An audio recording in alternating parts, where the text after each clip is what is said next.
नमस्कार, मैं गीता। आप देख रहे हैं एपेक्स न्यूज इंडिया। 25 मार्च 2022 को योगी आदित्यनाथ के दूसरे कार्यकाल की शुरुआत जोर शोर से हुई। अब योगी सरकार पार्ट 2 के 100 दिन पूरे हुए हैं और इस दौरान कई बड़े फैसले लिए गए हैं।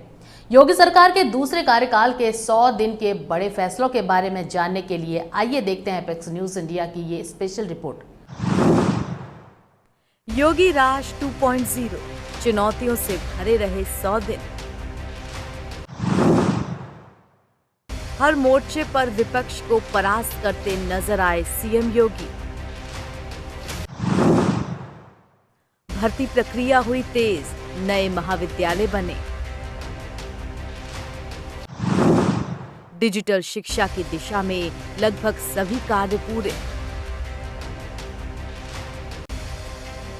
योगी आदित्यनाथ सरकार ने अपने दूसरे कार्यकाल के पहले 100 दिन पूरे कर लिए हैं। सरकारों के लिए अमूमन ये एक स्थापित परंपरा सी हो गई है कि वो अपने कार्यकाल के अलग अलग हिस्सों का जश्न मनाते हुए उपलब्धियां गिनाते हैं। विपक्ष उन उपलब्धियों को खारिज करता है, लेकिन योगी सरकार के ये 100 दिन कुछ खास वजहों से अलग है। अभी तक जितने भी मुख्यमंत्री अपने 100 दिन का जश्न मना रहे होते थे, उनसे पहले या तो उन्हीं की पार्टी का या विपक्ष का मुख्यमंत्री हुआ करता था। दोनों ही स्थितियों में उनके लिए सत्ता बिल्कुल नई नई हुआ करती थी। वो समझने के मोड में हुआ करते थे। 1.0 के पहले 100 दिन में योगी भी ऐसी ही स्थिति में थे, लेकिन 2.0 के ये 100 दिन उनके लिए कोई नए नहीं है। वो 5 साल का कार्यकाल पूरा करने के बाद लगातार दूसरी बार मुख्यमंत्री बनने वाले पहले मुख्यमंत्री हैं। 1.0 के पहले 100 दिनों में योगी की फिक्र अपनी फायर ब्रांड हिंदू नेता की यूएसपी को बनाए रखने और पार्टी के फैसले को सही साबित करने को लेकर थी। लेकिन 2.0 के पहले 100 दिन तक योगी इन तमाम चुनौतियों से न केवल पार जा चुके हैं, बल्कि अब उनकी जो मंजिल कही जा रही है, कोरोना काल में जनता को मुफ्त राशन देने की योजना शुरू कर दी गई थी। यूपी में बीजेपी की जीत में गरीबों के लिए फ्री राशन योजना को अहम रोल माना गया। योगी आदित्यनाथ ने सत्ता में लौटते ही गरीबों के लिए मुफ्त राशन की योजना को 3 महीने और बढ़ा दिया। सरकारी दफ्तरों में कर्मचारियों की लेट लतीफी किसी से छिपी नहीं है। सरकारी दफ्तरों में आम जनता को कोई परेशानी ना हो और काम ठीक समय पे हो, इसीलिए योगी आदित्यनाथ की सरकार ने कर्मचारियों और अधिकारियों को समय पर दफ्तर पहुंचने के निर्देश जारी किए। इतना ही नहीं, लंच ब्रेक का समय भी फिक्स कर दिया गया। योगी सरकार ने यूपी पुलिस माफिया को कंट्रोल करने के लिए बड़ा ऑपरेशन चलाया है। 100 दिन में पुलिस 525 एनकाउंटर कर चुकी है। वहीं महाराष्ट्र में मस्जिदों पर लाउडस्पीकर से अजान को लेकर बयानबाजी शुरू हुई तो योगी सरकार एक्शन में आ गई। सरकार ने धार्मिक स्थलों से लाउडस्पीकर्स की आवाज तय मानक के मुताबिक होने के निर्देश जारी किए। पुलिस भी एक्शन में आ गई। लगातार कार्रवाई हुई। प्रदेश भर में धार्मिक स्थलों से लाखों लाउडस्पीकर उतरवा लिए गए और तय मानक के मुताबिक आवाज कम कराई गई। इसके अलावा यूपी कैबिनेट में पुलिस विभाग में 40,000 जवानों की भर्ती को मंजूरी दी गई। इसके तहत पुलिस विभाग में जवानों की भर्ती होंगी। योगी सरकार ने राज्य में हर साल 12,000 होमगार्ड के जवानों की भर्ती का ऐलान किया है। इसमें 20% पद महिलाओं के लिए आरक्षित किए गए। रोजगार के मुद्दे पर भी योगी सरकार ने कई काम किए। 100 दिन में रोजगार को लेकर बड़ा कदम उठाया। एमएसएमई विभाग के मुताबिक 1.9 लाख इकाइयों को 16,000 करोड़ रुपए की मदद दी गई, जिससे करीब 4 लाख लोगों को रोजगार मिला। योगी सरकार ने यूपी को $1 ट्रिलियन की अर्थव्यवस्था बनाने का टारगेट रखा है। हालांकि ये अभी बहुत दूर है। यूपी के लखनऊ में निवेशकों को लाने के लिए सरकार ने ग्राउंड ब्रेकिंग सेरेमनी का आयोजन किया, जिसमें 80,000 करोड़ रुपए के निवेश की बात बनी। वहीं योगी सरकार ने किसानों के लिए बड़ा ऐलान किया। सरकार ने 1 लाख सोलर पंप किसानों को देने का टारगेट रखा। हालांकि सरकार ये टारगेट 5 साल में पूरा करना चाहती है। मुख्यमंत्री द्वारा नगर विकास को दिए गए 100 दिन के लक्ष्य के अधिकतर काम तय समय से पहले ही पूरे हो चुके हैं। वहीं शिक्षा में भी कई लक्ष्य पूरे हो चुके हैं। अस्पतालों में सस्ती दर पर सुविधाएं बढ़ी हैं, लेकिन दवाइयां व डॉक्टरों की कमी अब भी चुनौती है। नगर विकास प्रमुख काम। अमृत योजना के तहत पेयजल की कुल 19 परियोजनाएं। नगर निकायों में 280 पिंक टॉयलेट का निर्माण। सभी 12,022 वार्डों में डोर टू डोर कूड़ा उठाने का काम शुरू। स्मार्ट सिटी वाले शहरों में 50 परियोजनाओं का काम प्रारंभ। स्मार्ट सिटी में निर्माणाधीन 75 परियोजनाओं का काम पूर्ण।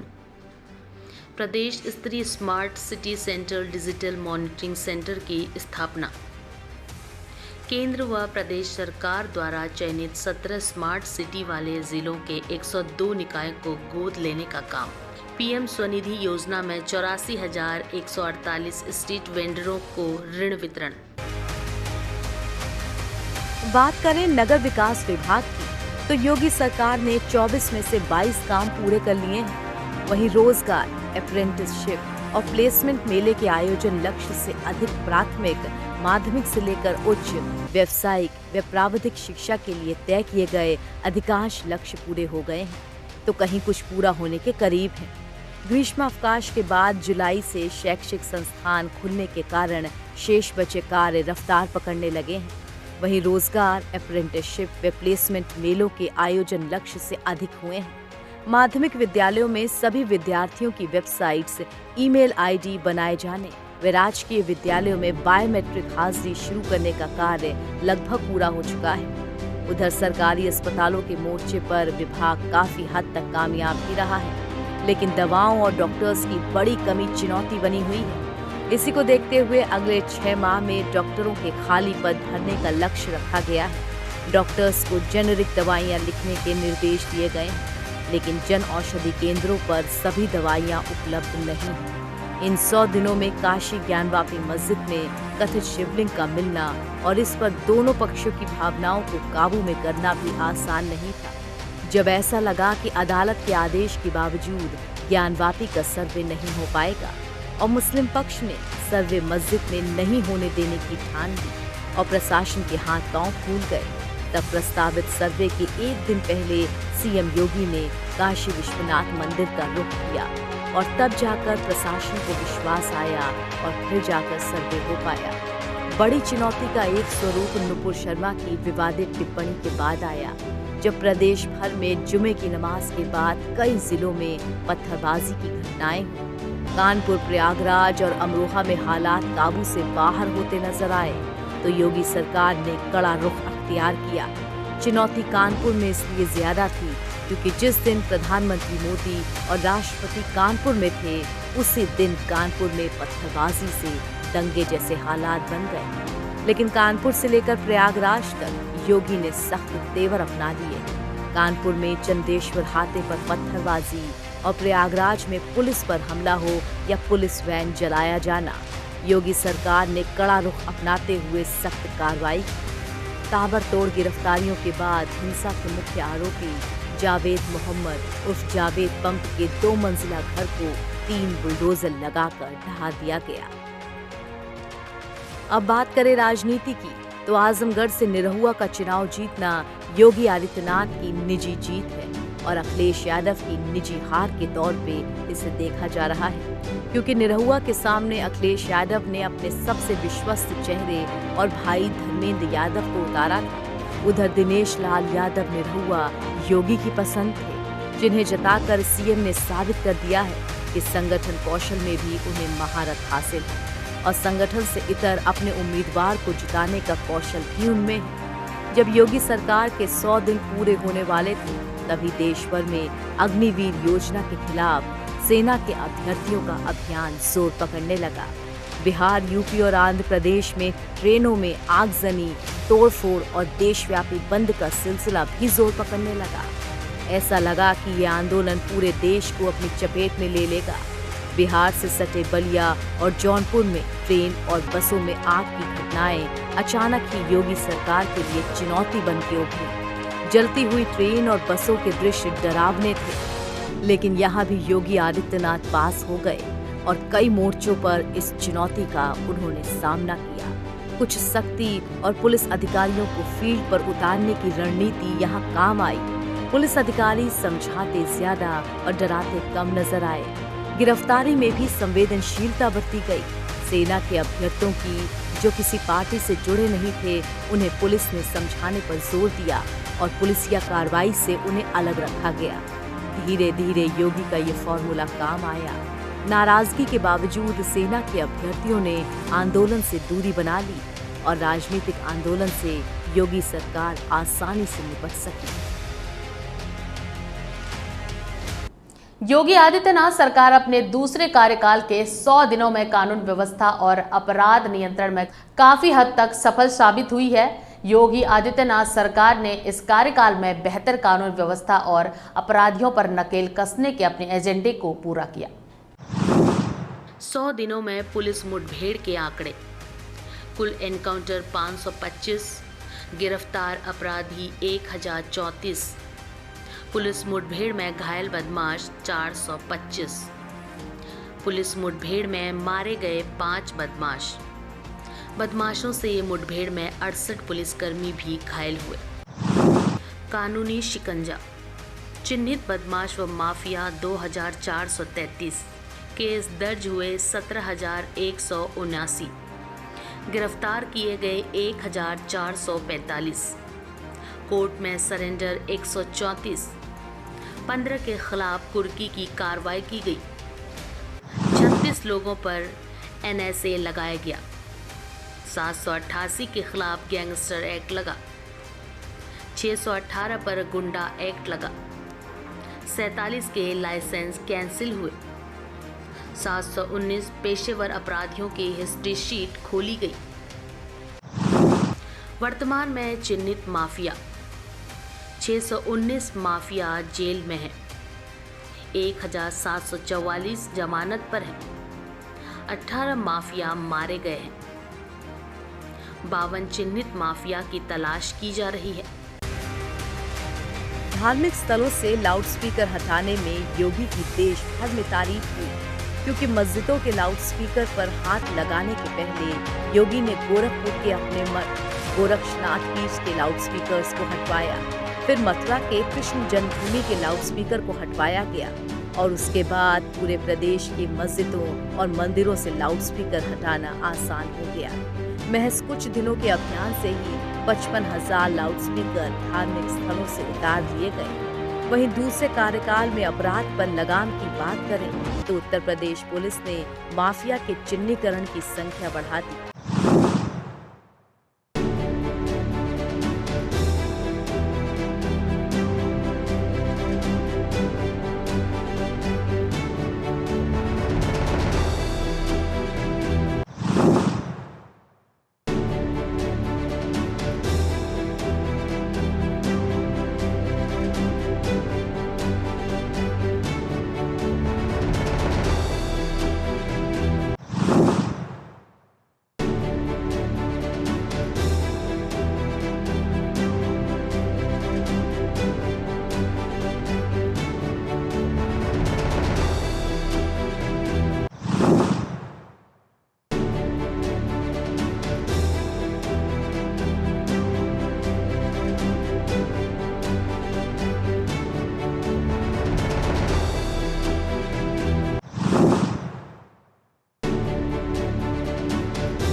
प्रदेश स्तर के 50 चिन्हित माफिया के साथ साथ डीजी मुख्यालय ने भी 12 माफियाओं को चिन्हित किया और उनके खिलाफ कार्रवाई का दौर शुरू हो गया।